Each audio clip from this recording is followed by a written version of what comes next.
Misalnya atasan mengajarkan asal beres, ya, pokoknya wah target wah model itu, kau harus menyogok, sogok lah. Apa ada, penting proyek kau dapat dewa. Ya, pak tu lagi ya, apa analisnya tu lagi ya, sapam tu lagi seluruhnya. Kalau cek sewa lagi ya, bekonya selain mengecek-ngecek bagi si A, si B nak lagi ya tu, atau si B kau beko mengkorek-korek lagi seluruhnya. Kecek bos awak. Bos ku baru suruh bapak ibu menyogok dapat proyek tu. Bos tu meninggal, dosa ini menyogok orang tu dapat dia bos tu. Bos ku meninggal, anak buah jadi bos leh. Karena memang selama kau bos tak pandai majanya negosiasi, tak majanya jujur tu, hanya lagi cara bos tu.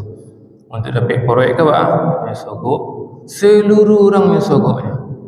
Ini namanya juga kepada dosa plus dosa yang dia dapat ko Allah kirim lo, Allah agialkan bosnya yang telah mencontohnya.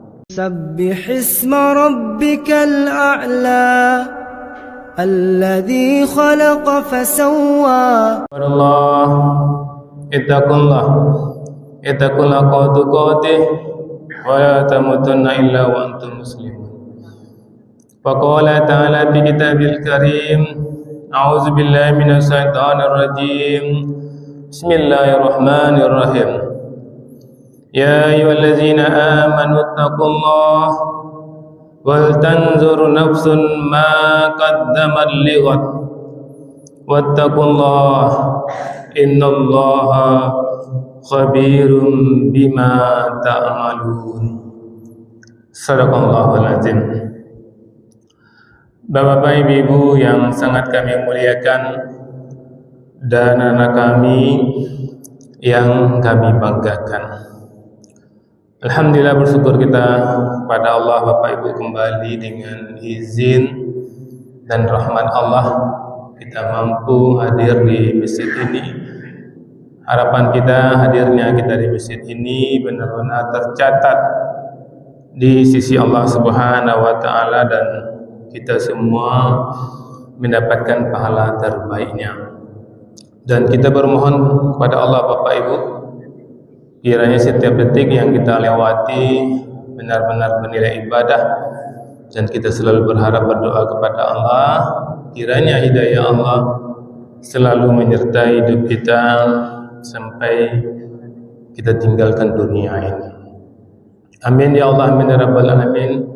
Bapak, ibu-ibu serta anak soleh dan soleha penduduk surga yang masih berada di dunia, subuh ini kami ingin mengajak kita untuk melihat firman Allah dalam surat 59 surah Al-Hasr ayat 18. Di sini Bapak Ibu, Allah menyeru tidak kepada semua manusia, hanya manusia pilihan yang Allah seru, yaitu orang-orang yang beriman.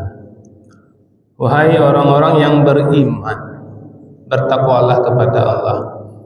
Jadi orang beriman masih diperintahkan, masih diingatkan oleh Allah untuk bertakwa. Kemudian Bapak Ibu, orang beriman diperintahkan oleh Allah, hendaklah kita memperhatikan semua kita, pribadi kita, individu, nafsu, setiap orang, ma qaddamat lighad, apa yang telah diperbuatnya untuk esok pagi. Ini Allah suruh kita Bapak Ibu orang beriman, ya kan? Hendaklah kamu bertakwa, hendaklah kamu melihat apa yang telah kamu buat yang dampaknya bisa terjadi besok paginya. Kemudian Allah mengatakan wattaqullah, bertakwalah kepada Allah. Dua kali Allah ingatkan di sini Bapak Ibu untuk bertakwa. Innallaha khabirum bima ta'malun. Sungguh Allah itu maha teliti. Nak ada yang luput dari Allah dah. Nak ada yang salah hitung. Kadang wak metong piti kawan ada nama lebih, ada nak kurang. Kalau Allah hendak, Allah maha teliti. Bima ta'malun, terhadap apa yang kamu kerjakan. Jadi Bapak Ibu, subuh inilah yang ingin kami tekankan pada diri kami dan kita semua. Kita harus memperhitungkan masa depan kita. Masa depan kita, berapa hari ke depan kita tidak tahu hidup di dunia. Dan masa depan kita selama-lamanya nanti di akhirat. Inilah yang ingin kami tekankan subuh ini. Jadi kita Bapak Ibu, dalam kehidupan kita beragama ini diingatkan oleh Rasulullah, ada yang namanya amal jariyah. Apa itu amal jariyah Bapak Ibu? Amal walaupun kita tidak mengerjakannya, tapi dampaknya, nilainya terus mengalir. Maka ada ulama mengatakan amal jariyah ada pahalanya terus mengalir walaupun kita meninggal dunia. Tapi ingat kata ulama ini, ada juga dosa jariyah, dosa yang terus mengalir, dampaknya terhitung terus sebagai dosa walaupun kita telah meninggal dunia. Nah, ini banyak orang Bapak Ibu dia mempersiapkan amal-amal jariyah, tapi dia lupa dia juga melakukan dosa-dosa jariyah. Nah, ini bahaya nih Bapak Ibu. Jadi kita lihat Bapak Ibu, mudah-mudahan kalau kita pernah terlakukan dosa jariyah, segera kita tobat, kita putus mata rantainya sehingga tidak menjadi tetap tambahan-tambahan dosa walaupun kita sudah meninggal dunia. Dosa jariyah lisan Bapak Ibu, itu menfitnah. Kita menfitnah seseorang, ya kan? Orang tua menfitnah orang lain. Itu kebiasaan orang tua ini dilihat oleh anaknya. Anaknya pun menfitnah orang lain pula. Anak ini menfitnah orang lain, terinspirasi dari orang tuanya yang suka menfitnah. Maka ketika orang tua ini meninggal dunia Bapak Ibu, dia tercatat melakukan dosa fitnah. Kemudian anaknya yang melakukan hal yang sama, yang dapat ide, terinspirasi dari orang tuanya, anaknya tercatat melakukan dosa fitnah dan orang tuanya pun seperti itu. Itu juga dengan adu domba. Orang tua suka mengadu domba, memancing tetangganya, mengatakan ini dan itu. Adu domba tak yang betul kan?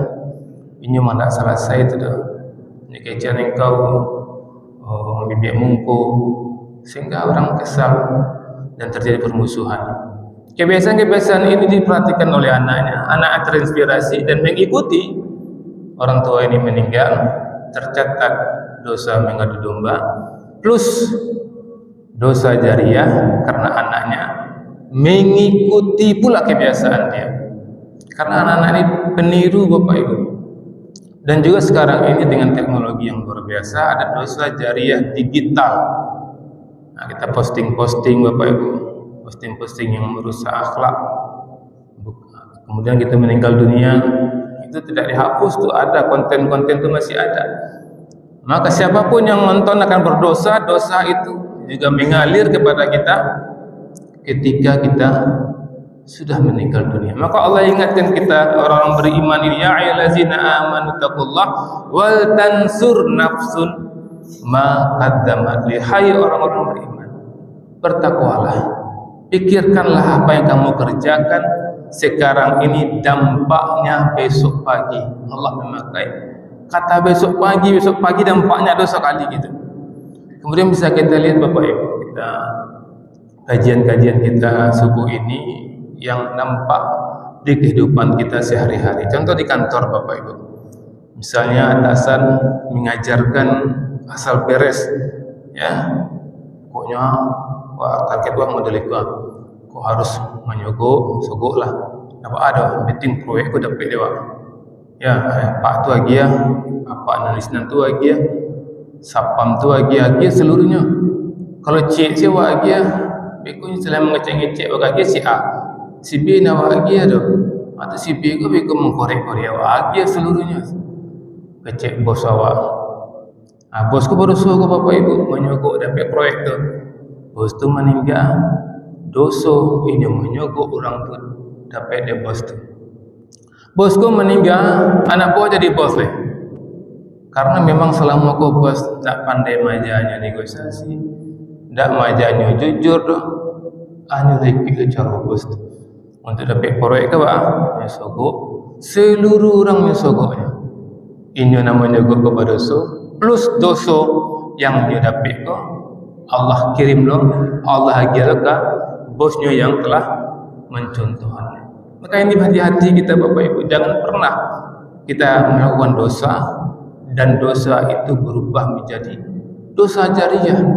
Makanya Bapak Ibu, kita diajarkan untuk selalu minta ampun, minta ampun.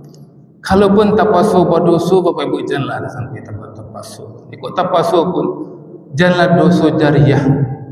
Cukui awak jo, Allah lah yang tahu. Cukui Allah, jo Allah sih yang tahu. Jangan bangga pula kita dengan dosa-dosa kita. Kemudian Bapak Ibu, kita melihat contoh di sekolah. Kami memang sengaja kajian subuh 15 menit ini, apa yang kebiasaan-kebiasaan kita di kantor, di sawah, di sekolah, sehingga kita mudah memahaminya dan mudah mendengarkannya.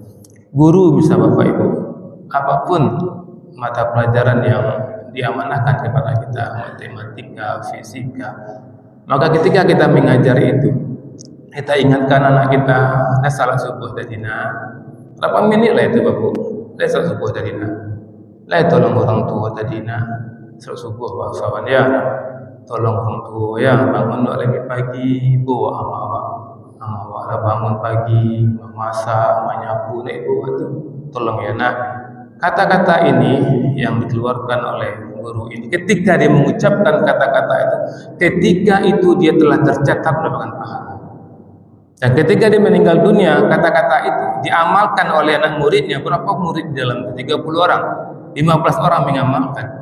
15 orang mengamalkan ini menjadi pahala jariah bagi guru. Dan juga ada guru Bapak Ibu yang membawa dosa jariah. Ketika guru ini ditargetkan oleh kepala sekolah, kamu harus lulus, seluruh muridmu harus lulus 100%. Nilainya rata-rata harus 8 di atas. Kalau tidak kamu saya pindahkan ke tata usaha, saya pindahkan ke koperasi. Maka ibu ini dia lupa dengan ayat ini. Hai orang beriman, bertakwalah kamu dan lihat apa yang kamu buat hari ini dampaknya untuk hari esok. Dia lupa ayat ini. Yang dia ingat kata kepala sekolahnya, kalau kamu gagal, kamu saya pindahkan ke koperasi atau tata usaha. Nah, maka melihat seperti ini, dia ingatkan anaknya, dia ajar anaknya untuk curang.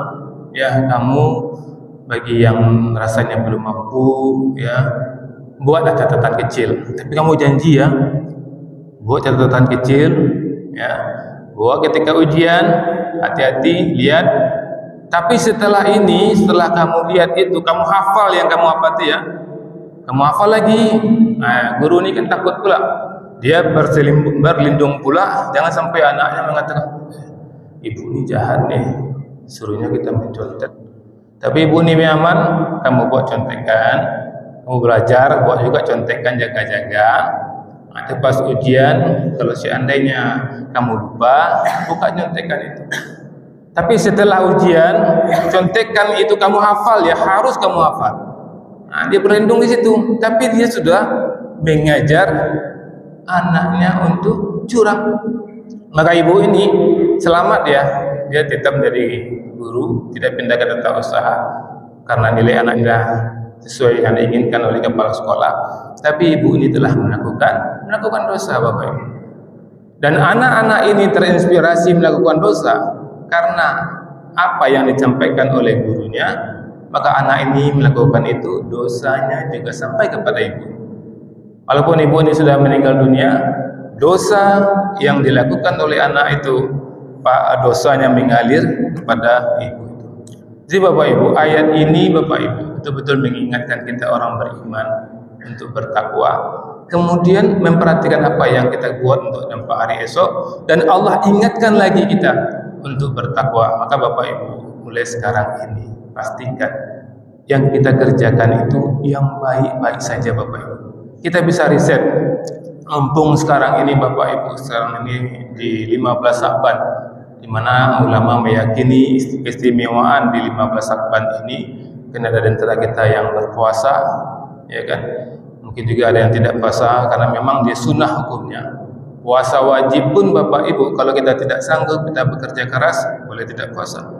Maka kalau kita misalnya kurang sehat, ada kerjaan yang berat, tidak masalah tidak puasa. Tapi gunakan, manfaatkan Bapak Ibu, karena ulama mengatakan di 15 Sya'ban ini tidak hanya amalan-amalan puasa, bisa baca Quran, bisa istighfar, minta ampun sebanyak-banyaknya. Mulai hari ini kita riset, minta ampun, ya Allah, mungkin selama ini hamba telah melakukan dosa-dosa jariah, hamba tidak tahu cara memutus rantai dosa-dosa jariah itu.